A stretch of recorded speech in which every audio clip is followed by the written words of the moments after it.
কাঁচা আমের আজকের এই রেসিপিটির নাম দিয়েছি এনার্জি বুস্টার। এই রেসিপিটি একদম সবার জন্য, যাদের ডায়াবেটিক আছে তারাও কিন্তু অনায়াসে পেট ভরে খেতে পারবেন। তো শুরু করছি আজকের রেসিপিটি। আশা করি আপনাদের অনেক ভালো লাগবে। আর অবশ্যই কাঁচা আম থাকতে থাকতে এই রেসিপিটি একবার হলেও ট্রাই করবেন।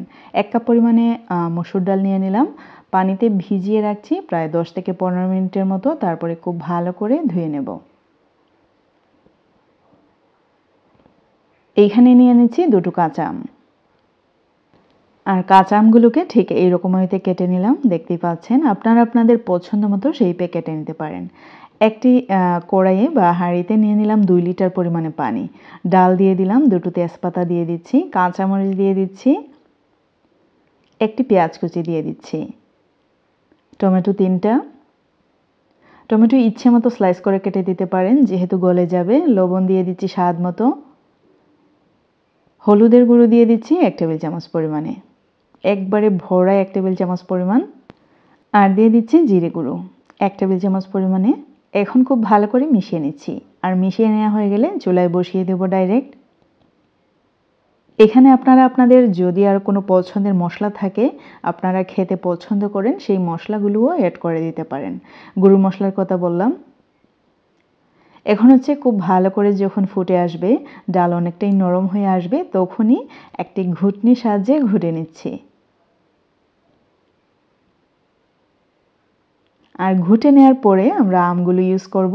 যদি শুরুতেই আম ইউজ করা হয় তাতে কিন্তু আম একদমই গলে যাবে, ভালো লাগবে না খেতে। ভালো লাগবে ঠিক আছে, কিন্তু মানে আমগুলো না একদমই ম্যাশ হয়ে যাবে, আর দেখতেও ভালো লাগবে না, আর কীরকম যেন একটা লাগবে, একদম টক হয়ে যাবে। তো যাই হোক, আমগুলো সহ আরও 10 মিনিটের মতো রান্না করব, যাতে করে আম একদমই সফট হয়ে যায়। তো দেখতে পাচ্ছেন ঝোলও কিন্তু যে পানিটা দিয়েছিলাম অনেকটাই শুকিয়ে গেছে, আর আমগুলো অনেকটাই সফট হয়ে গেছে। ঠিক 10 মিনিটের মতো আম দেওয়ার পরে রান্না করেছিলাম। দিয়ে দিচ্ছি ধনেপাতা কুচি। ধনেপাতা থাকলে অবশ্যই চেষ্টা করবেন ধনেপাতা কুচি ইউজ করতে। এখন আমি নামিয়ে নিচ্ছি।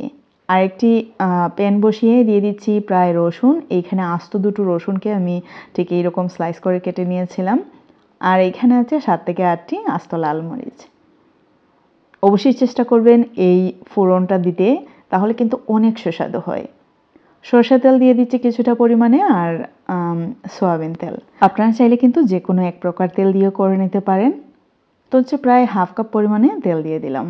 যেহেতু ওইখানে একটু বেশি পরিমাণে, তাই জন্য তেল একটু বেশি করে দেবেন, তাহলে খেতে কিন্তু অনেক মজার হবে। যখন সবগুলো এরকম একদম ভাজা ভাজা হয়ে যাবে, তখনই ফোড়ন দিয়ে দিচ্ছি। রসুনের কালারটা যেন কোনোভাবেই ডার্ক না হয় সেদিকে লক্ষ্য রাখবেন। যদি রসুনের কালার একটু কালো হয়ে যায়, তাহলে কিন্তু অনেকটাই তেতো লাগবে, খেতে ভালো লাগবে না। চুলার আগুন অলরেডি অফ করে দিয়েছি, এখন সার্ভ করার পালা। আশা করি আপনাদের অনেক ভালো লেগেছে। ভালো লাগলে লাইক কমেন্ট শেয়ার করতে ভুলবেন না। আর এই রেসিপিটি একবার হলেও কাঁচা আম থাকতে থাকতে ট্রাই করবেন। আশা করি আপনাদের মুখে সারা বছরের মতো লেগে থাকবে। আল্লাহ হাফেজ। See you in the next video.